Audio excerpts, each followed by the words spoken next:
শুনে নিন, মানুষকে যখন মাটি দিয়ে আসা হয় 8 থেকে 10 দিন পরে, 8 থেকে 10 দিন পরে মাথার চুলগুলো, গায়ের লোমগুলো, হাতের নখগুলো খসে খসে পড়ে যায়। 12 থেকে 14 দিন পরে মাথার ব্রেনটা পচে গিয়ে নাক দিয়ে, কান দিয়ে, গাল দিয়ে গড়াতে থাকে। 18 থেকে 20 দিন পর পেটটা ফেটে যায়, পোকায় তৈরি হয়। 2 মাস পর সমস্ত চামড়া মাংস পোকায় খেয়ে নেয়, ফ্রেমটা পড়ে থাকে।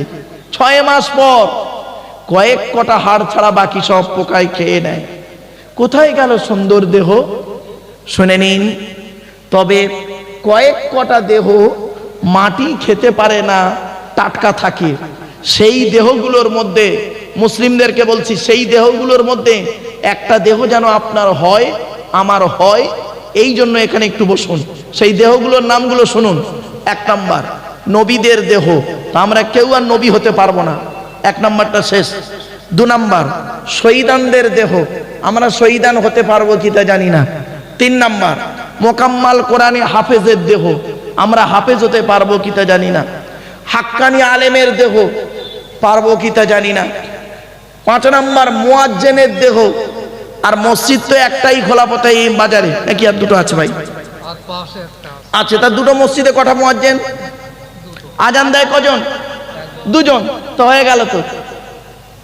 6 নাম্বারটা আমরা হতে পারবো প্রত্যেকেই হালাল খানেওয়ালা মানুষের দেহ, মাটি কোনোদিন খেতে পারে না, টাটকা থাকে। সুধী শ্রোতা মণ্ডলী, হালাল খাবারটুকু খান। হিন্দু মুসলিম কাঁধে কাঁধ মিলিয়ে চলুন। মনে রাখবেন, চোখ দুটো বন্ধ হয়ে গেলে সব শেষ। একই আকাশের তলায় থাকি, একই কলের জল খাই, একই রাস্তার উপরে চলাফেরা করি, একই মিষ্টির দোকানে মিষ্টি কিনে খাই, একই চায়ের দোকানে খাই। যদি কাপে চা দেয়, আগে আমাদের ছোটবেলায় এই কাঁচের গ্লাসে চা দিত, এখন অনেক দোকানদার দেয় কিনা জানি না, একটাই গ্লাস, কাঁচের গ্লাস, একটাই গ্লাস, ও 10 বার দিনে ধোয়, 10 রকম লোককে চা দিত। এখন তো খুরি হয়েছে, কাপ হয়েছে, তাই তো নাকি? একই কলের জল খাই, কেন মারামারি করি? মনে রাখবেন, শিক্ষা যদি কারোর মধ্যে থাকে, প্রকৃত শিক্ষা যদি থাকে, তাহলে তার মধ্যে কোনোদিন নোংরা জিনিসটা আসবে না। সে হিন্দু হোক, মুসলিম হোক, হিন্দু হোক, মুসলিম হোক, প্রকৃত শিক্ষা তো নেই। ওই চুরি চামারি টুকরি করে তো পাস করেছি, আর চাকরি কিভাবে পেয়েছি তো সেই উপরওয়ালা জানে, আর যার কাছ থেকে পেয়েছি তিনি জানেন। ওইভাবে ওই 2 নম্বরি করে পৃথিবীতে কয়েকদিন থাকা যায়, কিন্তু মনে রাখবেন, চিরস্থায়ী থাকা যায় না। মনে রাখবেন, আব্দুল কাদের জিলানী চলে গেছে, খাজা মঈনুদ্দিন চলে গেছে, হযরত মুহাম্মদ সাল্লাল্লাহু আলাইহি ওয়াসাল্লাম চলে গেছে, গৌতম বৌদ্ধ চলে গেছে, স্বামী বিবেকানন্দ চলে গেছে, রামকৃষ্ণ পরমহংসদেব চলে গেছে, রবীন্দ্রনাথ ঠাকুর চলে গেছে, এপিজে আব্দুল কালাম চলে গেছে। শুধু তাই নয়, চলে গেছে আচার্য জগদীশ চন্দ্র বসু। তারা চলে গেছে, কিন্তু রেখে গেছে কিছু, যারা শুধু মরে নাহি দেয় প্রাণ, তাদের কভু কোনোদিন করেনি সম্মান। মনে রাখবেন, তারা পৃথিবী ছেড়ে চলে গেছে, কিন্তু তারা আমাদের জন্য এমন কিছু জিনিস রেখে গেছে, তাদের রেখে যাওয়া জিনিস থেকে আমরা আজকের উপকৃত হচ্ছি। কবিতা পড়ছি, গল্প পড়ে নিজের বিবেককে তৈরি করছি। মনে রাখবেন, তারা এখনো মরেনি, আমাদের সামনে তারা, তাদের কলমের লেখাটা আজও জীবিত রয়েছে আমাদের সামনে। এইটুকু মূল্যায়ন করতে পারেননি, তা আপনি আবার মানুষ নাকি? আল্লামা রুহুল আমিন রহমাতুল্লাহ আলাইহি চলে গেছেন, আবু বকর সিদ্দিক রহমাতুল্লাহ আলাইহি চলে গেছেন। শুধু তাই নয়, এই বাংলার জমিনে বহু জ্ঞানী গুণীরা চলে গেছেন। আবার আজও তারা চোখের সামনে, তাদের লেখনীয়গুলো আজও আমাদের চোখের সামনে ভাসে। কোথা আছেন? আগে মানুষ হই, চলুন। হিন্দু মুসলিম আমরা আগে মানুষ হই। আজকের অনেকে রাতের বেলা বাড়ি যাব, গিয়ে স্ত্রীকে গালিগালাজ করব। আপনারা কি জানেন, এই কোরআনে বলা হয়েছে, এই কোরআনে বলা হয়েছে, এর যে নবী এসছেন, যে নবী মুহাম্মদকে নিয়ে এত গবেষণা করা হচ্ছে সারা পৃথিবী নিয়ে, শুনে নিন, সেই মুহাম্মদ সাল্লাল্লাহু আলাইহি ওয়াসাল্লাম বলছেন, স্ত্রীর পিতামাতার গালি দেওয়া হলো হারাম বা অবৈধ। কি বললো? কি বললো? স্ত্রীকে পিতামাতা মানে কে হয়? আপনার কে হবে? শ্বশুর শাশুড়ির গালি দেওয়া হারাম। আপনি কি জানেন শ্বশুর শাশুড়ির গালি দেওয়া হারাম? আল্লাহর নবী নিষেধ করেছেন।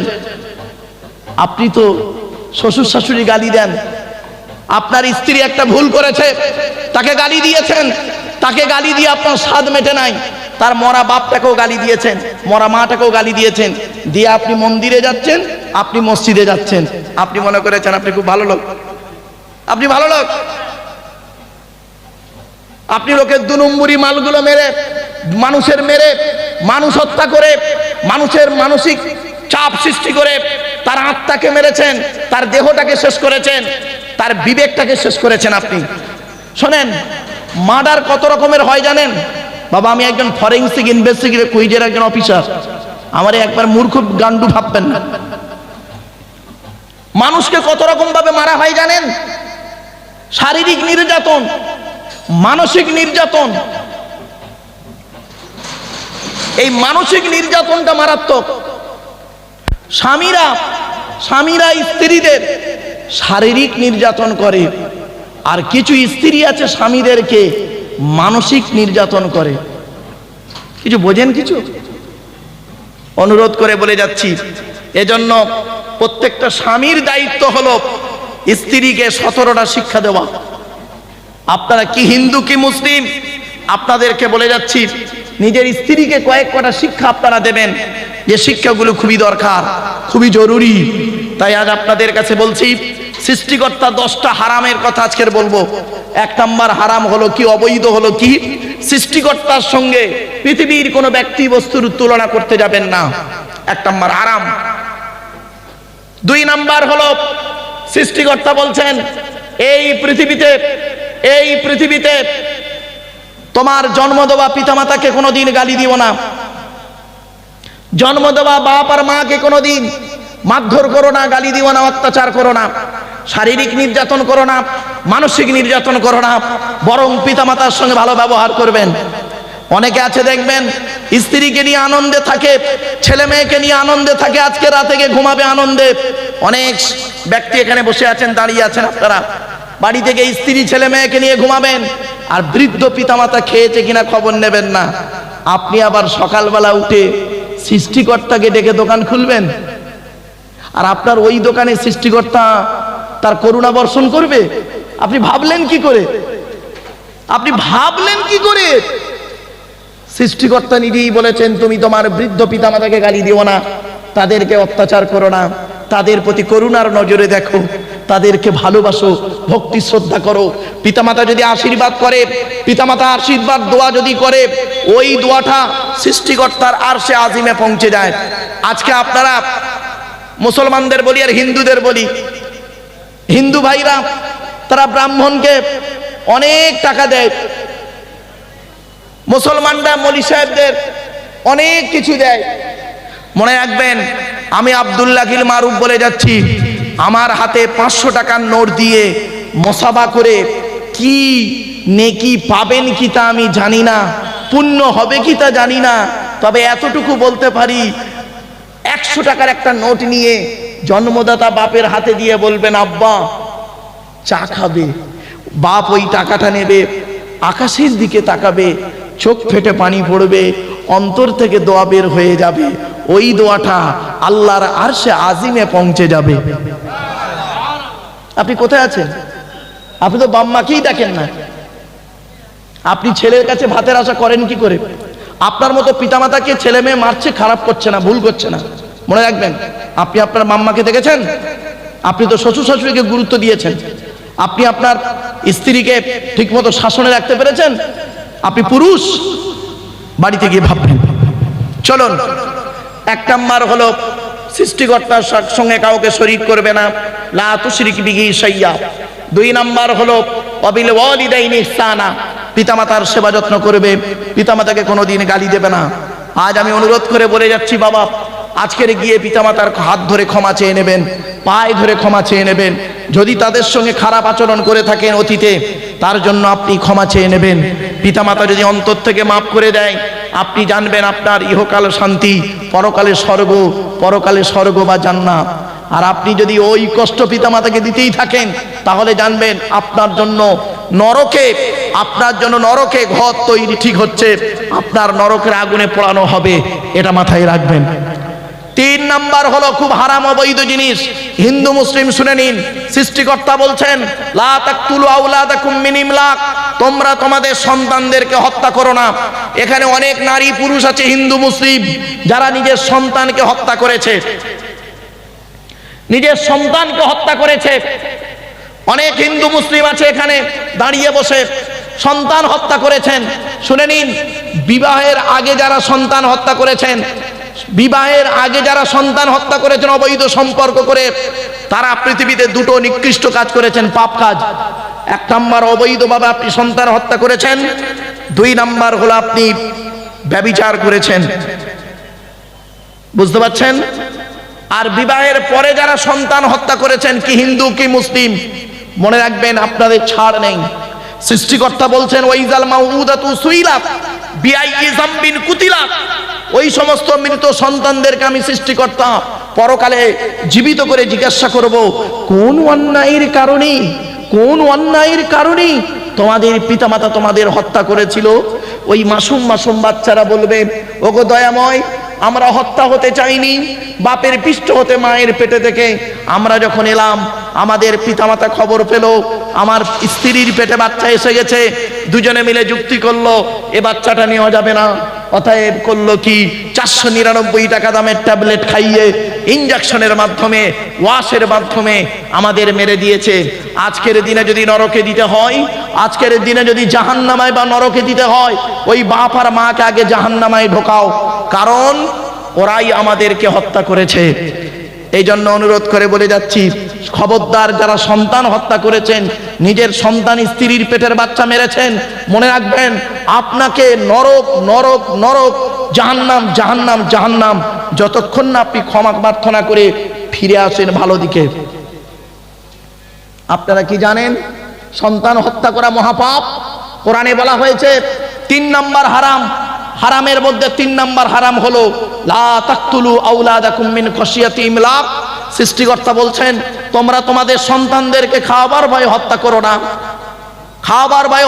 না, আমি তোমাদের খাওয়াই, তাদেরও খাওয়াই, সুতরাং তাদেরকে হত্যা করে তুমি পৃথিবীতে মহা পাপ কাজ করো না। আজকের সন্তান হত্যা শুরু হয়ে গেছে। তবে এখন দুদিকে হত্যা হয়, মায়ের পেটে বাচ্চা থাকলে হত্যা করা হয়, আর মায়ের পেট থেকে বার হলে তারপরে হত্যা করা হয়। 2 রকম হত্যা হয়, রাগ করবেন না, 2 রকম হত্যা হয়। আর নারী নির্যাতন, নারীর প্রতি অত্যাচার, নারী মৃত্যু তো মানে অ্যাভেলেবেল হয়ে গেছে। এজন্য অনুরোধ করে বলে যাচ্ছি, সৃষ্টিকর্তা বলছেন, আমি বলি নাই, এই টোটাল কোরআনে আছে পিতামাতার সেবা যত্ন করো। সৃষ্টিকর্তা আল্লাহ এবং নবীর পরেই স্থান হলো পিতামাতাকে কোনো দিন কাঁদাবেন না। কি হিন্দু কি মুসলিম, আপনাদেরকে আমি অনুরোধ করে বলে যাচ্ছি, বৃদ্ধ পিতামাতাকে কোনোদিন কাঁদাবেন না। আর বৃদ্ধ পিতামাতার আশীর্বাদ দোয়া নেবে। এরা পিতামাতার দোয়া না নিয়ে শ্বশুর শাশুড়ির দোয়া নিচ্ছে, পিতামাতার দোয়া নেয় না, শ্বশুর শাশুড়ির দোয়া নিচ্ছে, শ্বশুর শাশুড়ির খেদমত করছে, শ্বশুর শাশুড়ির তেল মারছে, কারণ বউ ভালো ব্যবহার করবে। এই মাকে খেতে দাও না, শাশুড়িকে হজে নিয়ে যাও। মাকে খেতে দাও না, শাশুড়িকে হজে নিয়ে যাচ্ছে। বাহ! ও হিন্দু ও মুসলিম, মনে রেখো, এই পৃথিবী ছেড়ে তোমাকে যেতে হবে। মুসলমান তোমাকে কবরে ঢুকতে হবে, হিন্দু তোমায় শ্মশানে শুতে হবে। মালটা কেমন আছে না, একবার একটু দয়া করে দেখবেন, আপনার ধারণাটাই পাল্টে যাবে। কি বললো স্ত্রীকে পিতামাতা মানে কে হয়? আপনার কে হবে? শ্বশুর শাশুড়ির গালি দেওয়া হারাম। আপনি কি জানেন শ্বশুর শাশুড়ির গালি দেওয়া হারাম? আল্লাহর নবী নিষেধ করেছেন। আপনি তো শ্বশুর শাশুড়ি গালি দেন, আপনার স্ত্রী একটা ভুল করেছে, তাকে গালি দিয়েছেন, তাকে গালি দিয়ে আপনার স্বাদ মেটে নাই, তার মরা বাপটাকেও গালি দিয়েছেন, মরা মাটাকেও গালি দিয়েছেন, দিয়ে আপনি মন্দিরে যাচ্ছেন, আপনি মসজিদে যাচ্ছেন, আপনি মনে করেছেন আপনি খুব ভালো লোক, আপনি ভালো লোক। আপনি লোকের 2 নম্বরি মালগুলো মেরে, মানুষের মেরে, মানুষ হত্যা করে, মানুষের মানসিক চাপ সৃষ্টি করে তার আত্মাকে মেরেছেন, তার দেহটাকে শেষ করেছেন, তার বিবেকটাকে শেষ করেছেন আপনি।